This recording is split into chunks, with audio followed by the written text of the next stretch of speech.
Welcome, and thanks for joining us for the Rock Solid Apologia Podcast, where we discuss Christian apologetics, worldviews, and so much more.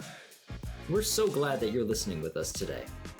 Feel free to like, subscribe, and hit the notification bell to keep up with all the latest news over at RSA. Now, on to today's podcast episode. Welcome, and thanks for joining us for the world's one and only Apologetics Satire Podcast.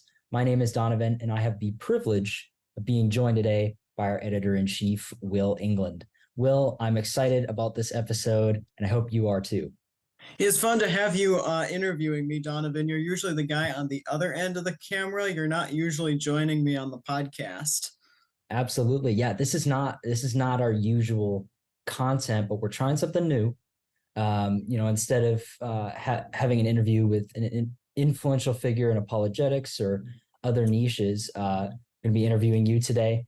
And the purpose, hopefully, is to kind of learn a little bit about the origins of Rock Solid Apologia, and just kind of looking at, where it started and your vision for it. Now, I've had the privilege of being able to see Rock Solid Apologia from its first day. When you started it, and being able to kind of see it grow from point zero to where we are now.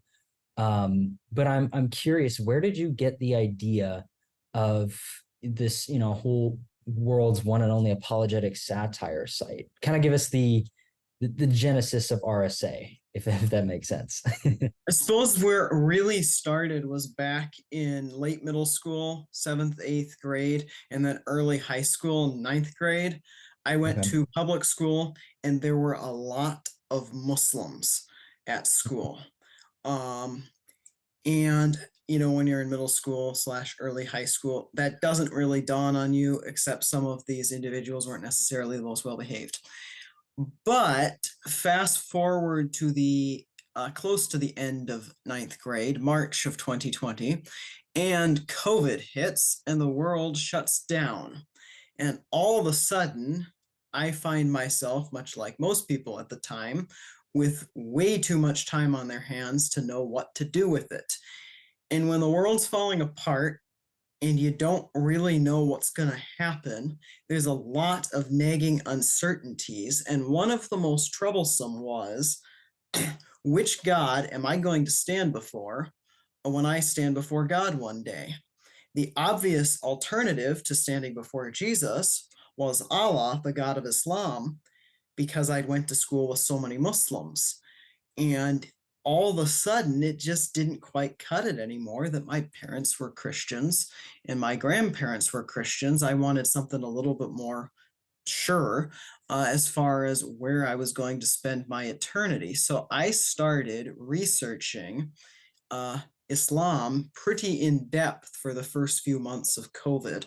David Wood, one of our guests on the podcast, was one of the first apologists I discovered, and it was really his live stream with the host of The Line of Fire, Dr. Michael Brown, on Is Muhammad in the Bible, where they went through the Muslim arguments themselves, that I thought, this actually sounds kind of fun. So I worked with the church on getting a Bible study going, and eventually I started a Guys Apologetics Bible study, which you, Donovan, were part of. And that sort of was an inbuilt team for the website when that eventually started. So Nick and Micah, my two other co-hosts, were part of that Bible study and still are to this day. I also had a music instructor who happened to just have a son who knew a lot about web design. So, that didn't come about until after 10th grade, but throughout 9th grade, that summer, and then the entirety of my 10th grade year was a lot of research, a lot of thinking about what I want to do, a lot of debating what would be a good idea, what would work, and the kind of person who I'll dream a lot, but I'm not actually going to do anything unless I see it's practical. And over the course of that time, I made friends with you. I made friends with Nick and Micah, found a guy to build our website. And over that summer, we, or I should say mostly he, built the website And actually, originally, my goal was not to start the world's one and only apologetic satire site. There was a ministry that is unfortunately not going anymore. At least they're not publishing new content the last time I checked. But they were young 17, 18-year-old guys that had started a apologetics ministry, and it was called Grounds for Faith. And originally I was thinking basically, I do that. And what they did was the typical apologetics questions. You have a question, then you article format answer. But I got thinking about that and wondered who in the world would read it. Because if someone has to choose between Rock Solid Apologia, which they've never heard of, or Greg Koukl, which they followed for the last 20 years, they're going to pick Greg Koukl or J. Warner Wallace or any of the great apologists we're blessed with. So I started thinking, what could I do that's not already been done before? And one afternoon, I was bored, or I was reading the news, I don't remember, and I came across a New York Times piece. It was a hit piece on the Christian satire / news site, the Babylon Bee. And I was I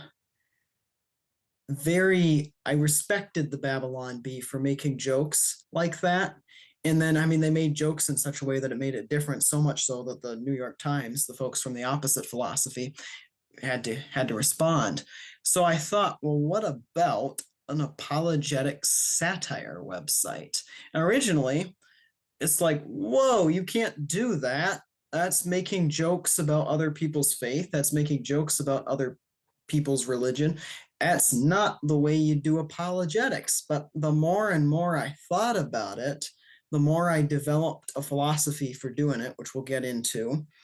And I thought, you know what? We could actually make this work, because there's the Babylon Bee, which is the conservative news satire site that's Christian. Then there's The Onion, which is the liberal news site, or the Devil's Humor. But there isn't a specifically apologetic satire website out there. To be clear, there are instances of apologetic satire been done. David Wood has done some YouTube series. Andy Bannister, while not satire, it's hilarious, wrote a book called The Atheist Who Didn't Exist, and I understand that most of his other books are in the similar hilarious style. So there is apologetics humor out there, but it's rare and it's on the side. There has never been a website that is just apologetic satire. It is focused, its whole goal is making apologetics jokes, publishing articles in the style of news articles that make points humorously about apologetics issues. Yeah, that's awesome. And I vaguely remember when we first started, when you're kind of trying to find that angle to kind of go into, and how to approach this in a way that wasn't copying something that Greg Koukl made, or David Wood, trying to define a name for Rock Solid Apologia, and that ended up being through satire. Now I'm curious, how did and you can kind of answer in two ways, maybe one at the start and two maybe more now. How are people reacting to your use of satire? Because I feel like for example, in First Peter, it tells us to engage with gentleness and respect. So how does that how is that taken by viewers nowadays, would you say? Oh, originally split right down the middle. So you run into two types of people. You had people who loved the idea. I remember proposing one of my headlines to a camp director that was an old friend of ours. He thought it was absolutely hilarious. There were people who thought it was a wonderful idea and were pretty excited about it. On the other hand, there are quite a few pastors I talked to that said, no way. You can't do that, or at the very least, I won't support you in doing that. So you had sort of split right down the middle opinions. The great thing about having detractors although I wouldn't necessarily put them in that category. But the great thing about having people that are like, can you actually do that, is it really hones your defense of what you're doing. So over the last couple of years, I've probably thought almost more than anything else, what is the biblical view of doing satire and apologetics? Where are the lines? How do you do that? And I wanted to do it in such a way that I could bring people who originally thought you couldn't along with me. It's not like it's a divided right down the middle. So there are a few guiding principles. I mean, one of the appeals to doing satire is we Christians are always sort of seen as killjoys.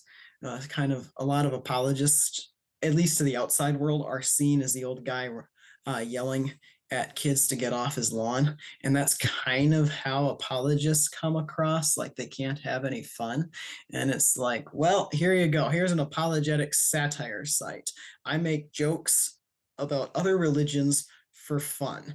How's that for messing with the Christian, the stereotype of Christians and how we do that? There's a 20th century thinker by the name of G.K. Chesterton, who, if you can understand him, which sometimes isn't the easiest, is one of the greatest satirical apologists Christianity has had. And he said that humor can get in under the door while seriousness is still fumbling at the handle. So you can make a joke and possibly put people off guard, and then you can sort of slip around. Or I believe it was C.S. Lewis who said that to get past a dragon, you tickle his nose, and then as he falls over laughing, you get in the cave. So somewhere along those lines, that's the analogy. Humor, in my view, should not be, that guy made a point. You guys got what you deserved, that kind of thing. Because we all know the difference between an angry laugh and something that's actually funny. I don't want people to have the, oh, he finally gave it, that's so funny because it makes a point, or they're irritated and that's the reason why they're laughing. I would like the humor to be stuff that's genuinely funny. It'd be humorous even if you weren't making a point. So those were two pieces. I mean, the humor of it. The third thing, and then we'll get into the biblical side of it, is the difference between making jokes about people and the difference between making jokes about ideologies. So I try really hard not to make jokes about people. So I can make fun of, for instance, Muhammad's claim, or the Quran's claim, that Muhammad is in the Bible. I'm not going to make fun of Muhammad's personal life very much. For instance, he married a 6-year-old.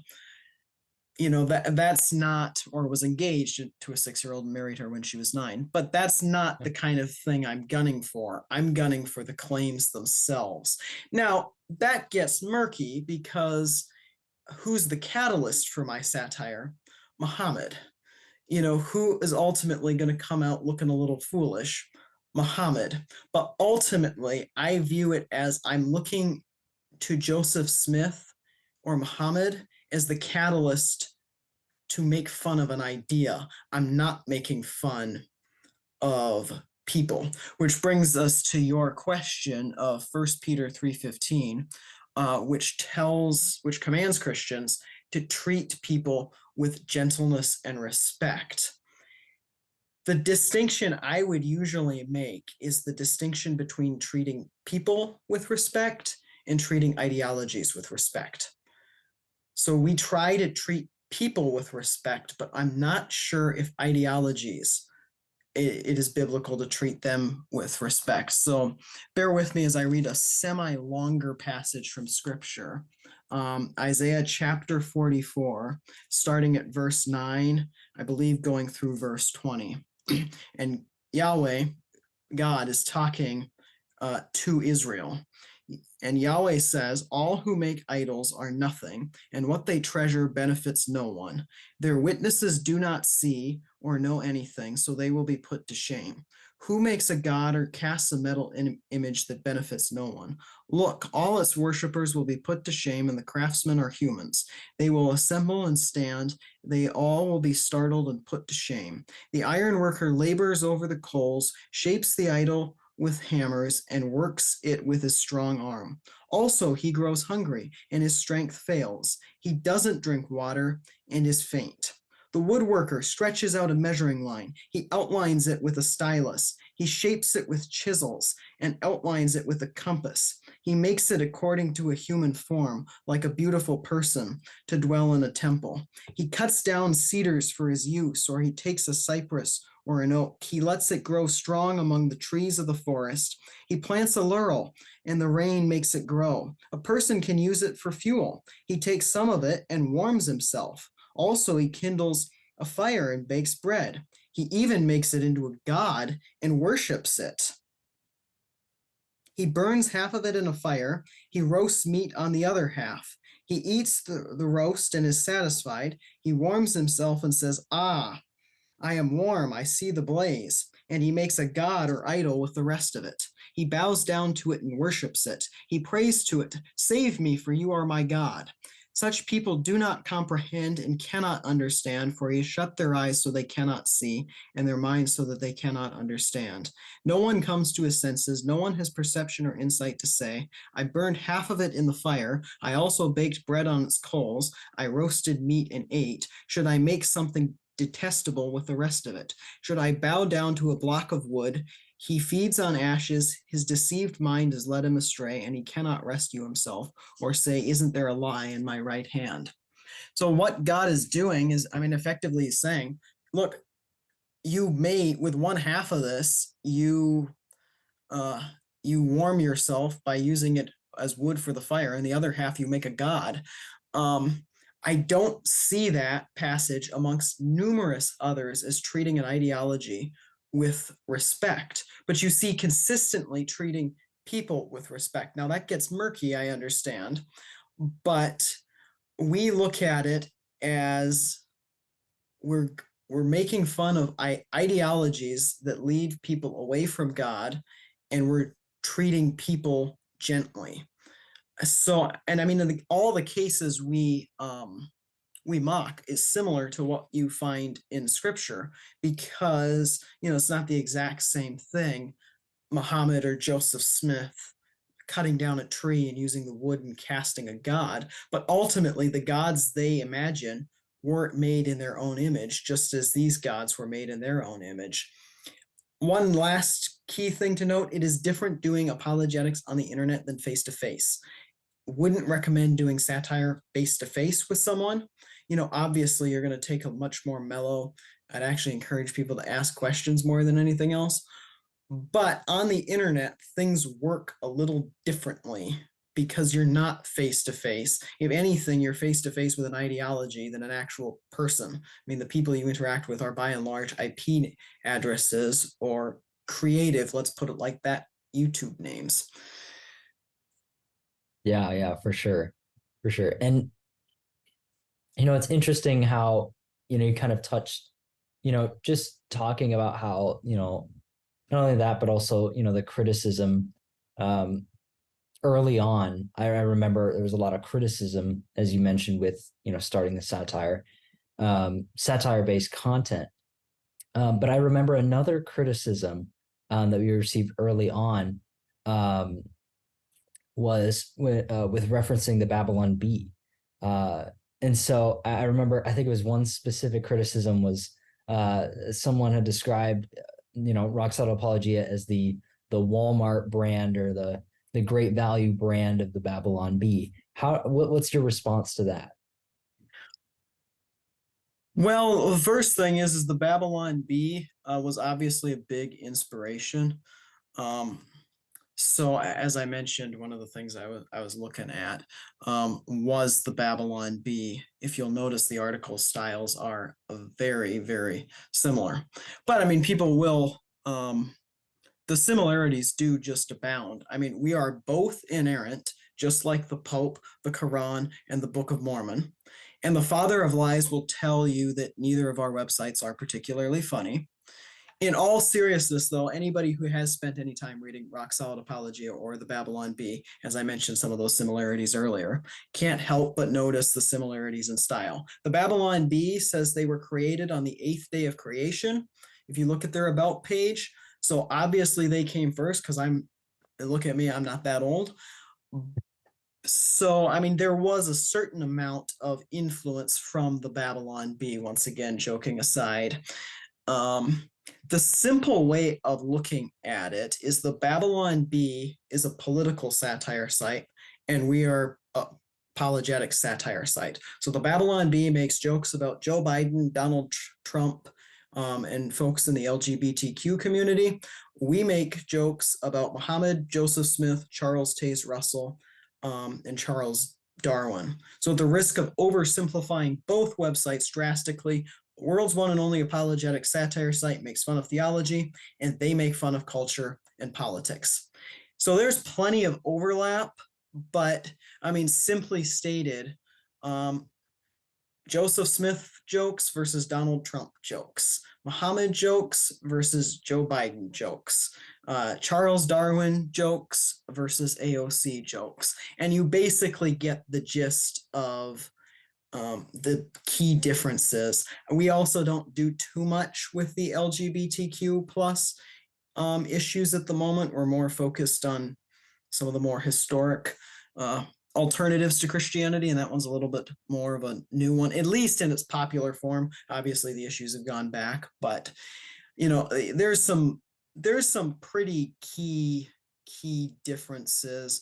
Our interview style, if you look at them, are totally different for a variety of reasons, but we just have a different philosophy on doing interviews. So I think that gives you a general gist of Babylon Bee versus Rock Solid Apologia. We're obviously inspired by them. We're appreciative of them, but we do have our own identity. Yeah, absolutely. And as you were mentioning there, I think one other difference that I thought of for sure is Rock Solid Apologia's edition of the Beyond the Satire content. Now, for any of the viewers watching that were here kind of starting with the earlier episodes, you'll remember we had a lot more of our podcast episodes kind of discussing the Beyond the Satire content. But I'm curious why we don't publish more of the Beyond the Satire content. Yeah, I remember going back originally. That was one of arguably the biggest. One gentleman, the pastor, had told me, you can certainly keep your satire and your original feel, but you should do at least 50% beyond the satire or serious traditional apologetics. I don't like the term serious because it makes it sound like what we're not doing isn't serious. It's just serious in a different way. You see what I'm saying? So the basic gist of why we don't goes back to one of our founding principles, that we want to be different. So we have many, many great apologists: J. Warner Wallace, Greg Kokel, Andy Bannister, men that we've been blessed to have on the podcast here. Why would we try and do their job better than them? So, I mean, one of the things I get, especially from youth pastors, is how will your stuff help students that are struggling with their faith? How are you going to answer their questions? And the answer is, to be perfectly honest, I would rather them go to Greg Kokel's Stand to Reason website, or J. Warner Wallace's Cold Case Christianity, or Sean McDowell's channel, or any one of them, than come to my website. It just seems sort of like you're gonna get not as great answers, not because we're misleading or anything like that. It's just we don't have 30 years of experience behind us. I'm happy to talk to people, face to face. I love doing that. But why in the world would I set my site up in competition to folks who actually do it better. Plus, I mean, they, in a lot of cases, they have seminary degrees, they have full educations in doing it. I started this when I was in 11th grade and I went through basically public school education. They don't educate you in apologetics or religion, amongst other things they don't teach you.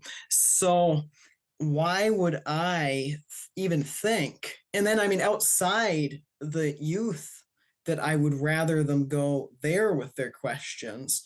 Why would any adult come seriously listen to, I believe I was 17 at the time, a 17-year-old? It's not that I may not have, it's not that I wouldn't have the answers. It's just, it's harder to keep your self-respect and do that. So if we kept it satire, there is something that youth, adult alike can go to in our site that is unique, and also simply by nature of the fact that it doesn't exist outside us, at least in this whole intent form.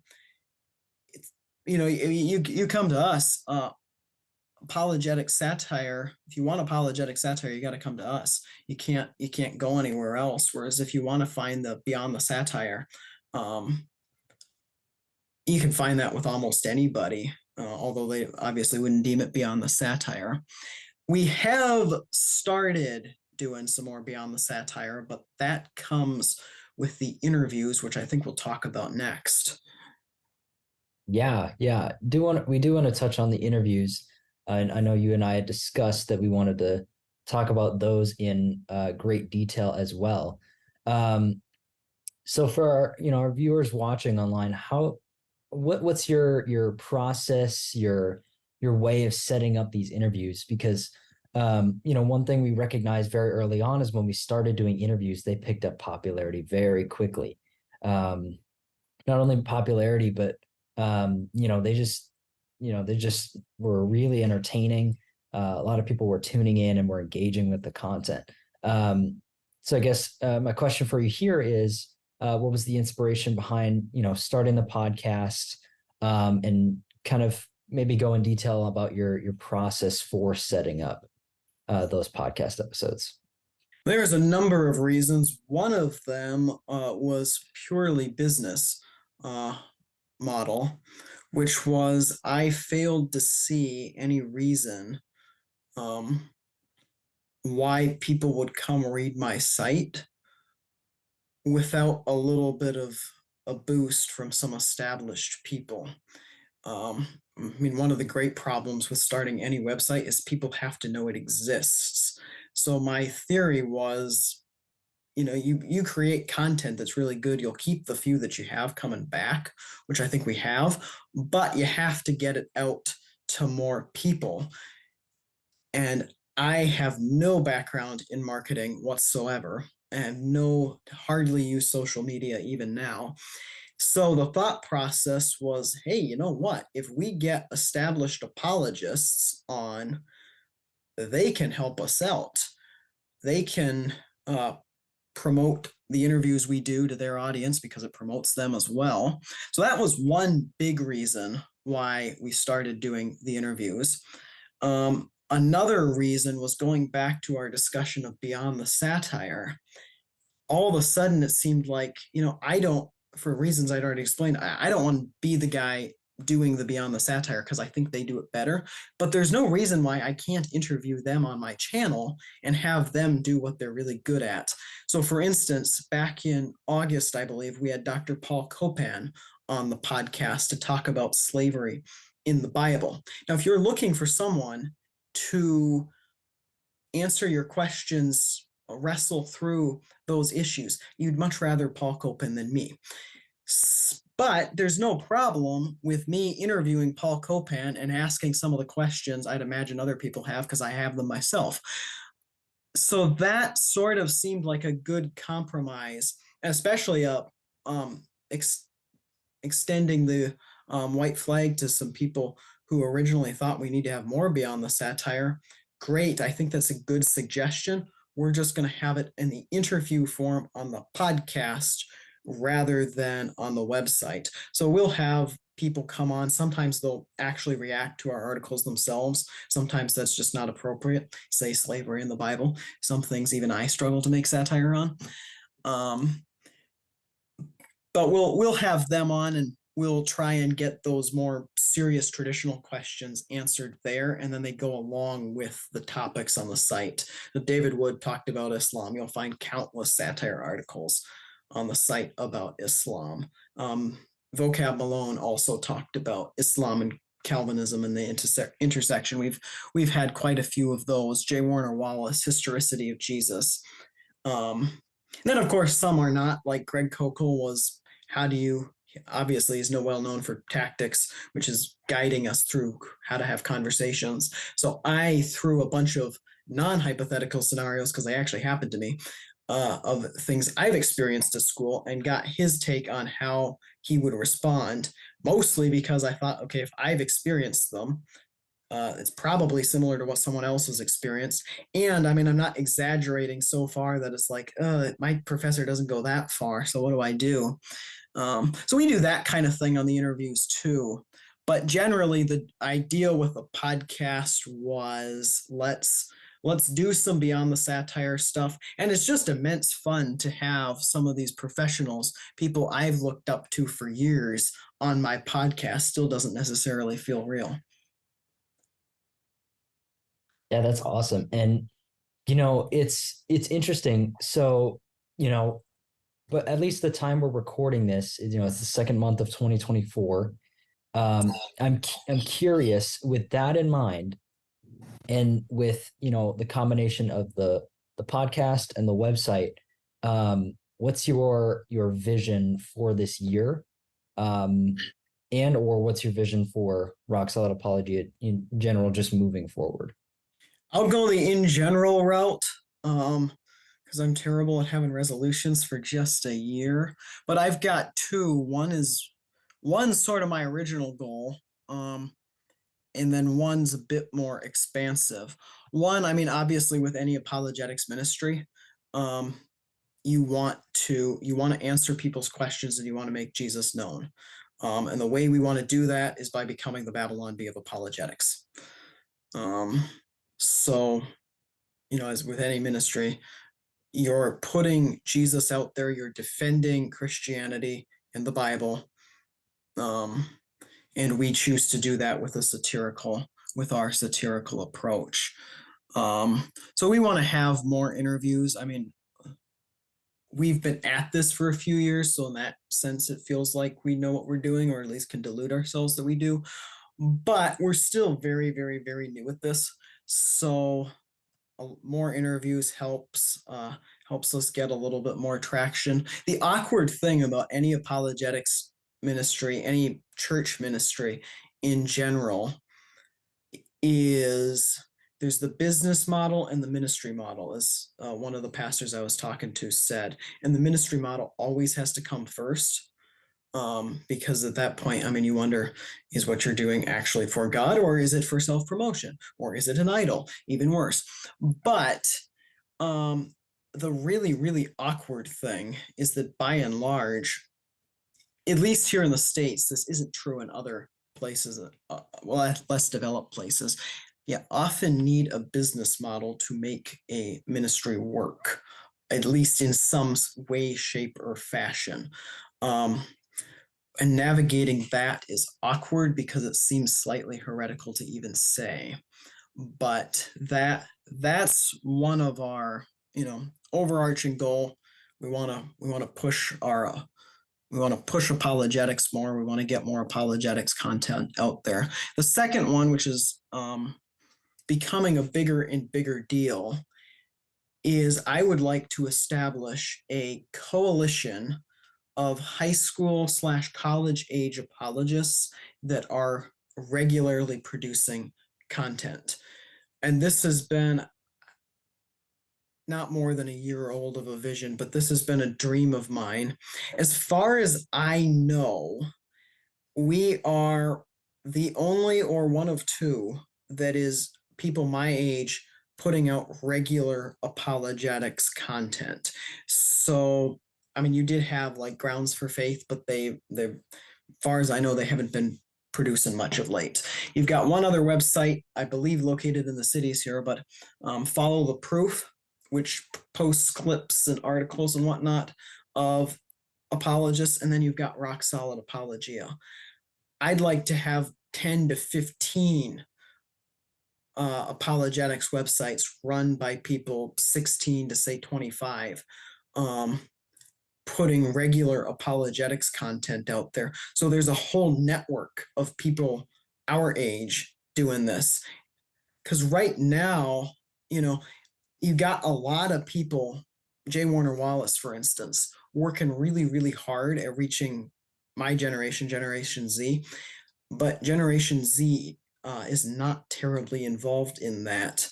And it would be very, very cool to see a whole new generations of apologists spring up and start producing content now. Because as J. Warner Wallace had told us in our podcast, when you start now, by the time you're 30, you'll have been doing it for 10 years.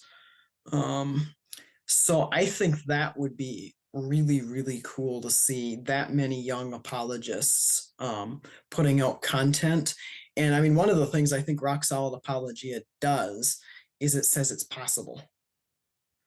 I can point you to Rock Solid Apologia and say, yes, we have done it, at least to an extent. Grounds for Faith, yes, they did do it. It is possible to start a ministry, to have a reasonable following when you're our age, and have people like J. Warner Wallace, Greg Kokel on your podcast. I wouldn't have said that when I started. I only say that because it's happened. So I think that's one of the areas that's helpful. I also think when you're this small, you can help people out. And I would love to be a part of that, helping other people our age getting started their own apologetics ministries that hopefully will go on for many years into the future. Yeah, I love that. And I think that's such a unique vision that, not a lot of people, at least not a lot of other apologetics content organizations have been making, or they don't have that vision to reach out to the next generation and try and expand the content that far. But as we're going to kind of wrap up here, my final question for you is, as far as for those listening that are interested in starting their own apologetics ministry, apologetics website, maybe even apologetics podcast, what advice would you give to them? So take this with a grain of salt, because I honestly don't know. I mean, accepting the grace of God, I don't actually know how you explain Rock Solid Apologia, and it's not like it's been that successful, depending on how you define success. I mean, we've only got 450 subscribers. Ministry-wise, great success, right? Which is ultimately what's most important. But I would say, a few things. Don't do it by yourself, because it gets immensely frustrating. So if you're interested, start a Bible study with people that are interested in apologetics, and that gives you a ready-made team, probably, to get started with. The other huge thing is find something original, right? We did apologetics satire, which is not done very much. Find something else that's not just a repeat of Sean McDowell's content or David Wood's content or Andy Bannister's content. Great as all their content is, find something original. So like we have apologetics satire. Another idea I've come up with that I'll probably never do anything with, but just as a for instance, doubtingthomas.com, the skeptic thing to question. Well, I don't disbelieve in God, I just lack a belief in God. That kind of thing, but done by a Christian. So you've got the Christian skeptic kind of feel. So just asking the atheist questions. How can we know that? How can you really be sure of that? Is that really reasonable? Sort of flip the skeptic model on its head and use it as Christians. The other thing that's really helped us out, which has been an immense cop-out, as far as our own marketing goes, is reach out to apologists. I will tell you that everybody we've had on our podcast, if you just go through our archive list, has been incredibly gracious to us and incredibly, I don't know what the correct way to say it, but they've been open with their time, at least for the 45 minutes worth of a podcast. And that really helps you. I mean, you find one apologist, as we did, one of the guys we had on really helped us out at the beginning. Find someone like that. And if you work at it long enough, you will get there. And that will help you out a lot. And that's the last thing: produce regular content and keep going. Like, you may, but you may not get there right away. I mean, we got our first interview a year and a half into it or something like that. And then the rest of the interviews didn't come till much later. But if you keep going, in all probability, you'll get there, especially because look at the size of the field, especially if you're my age, you're competing with. You're competing with me, and you're competing with Follow the Proof. That's not a big field. You're trying, in a sense, as long as you've got something original, you're not competing with that big of a field. And even, I mean, established apologists, there aren't actually that many of them. It looks like there's a lot of them, but you learn when you try and interview one of them each month that there really aren't enough to keep that kind of thing going if you just think about the numbers there. So I would really, really encourage people, if you have a passion for apologetics, if you're interested, to try and see, because we could use some more apologists, especially my age, out there producing content. Absolutely. And for anyone watching who is interested in that, feel free to leave a comment if you have any questions, or if maybe you're just looking for advice or maybe an angle to start at. Or feel free to email me at rocksolidapologia@gmail.com. Like I say, we're small enough, I probably will reply to you. Yeah, absolutely. But we'd love to hear from you guys, and we appreciate you watching this episode. Make sure to subscribe to the channel to make sure that you never miss out on another interview or one-on-one here with Will. Again, thank you, Will, for joining me today, and it's been a privilege hearing your side of Rock Solid Apologia. Well, good to actually have you on the show with me, Donovan. And I think that'll wrap up the latest edition of the world's one and only apologetics satire podcast. Thank you all so much for tuning in. Thanks for joining us on today's episode of the Rock Solid Apologia Podcast. If you enjoyed today's episode, go ahead and like, subscribe, and hit the notification bell. Also, go ahead and share with us in the comments how you found out about us. We'll see you next time on the next episode of the Rock Solid Apologia Podcast.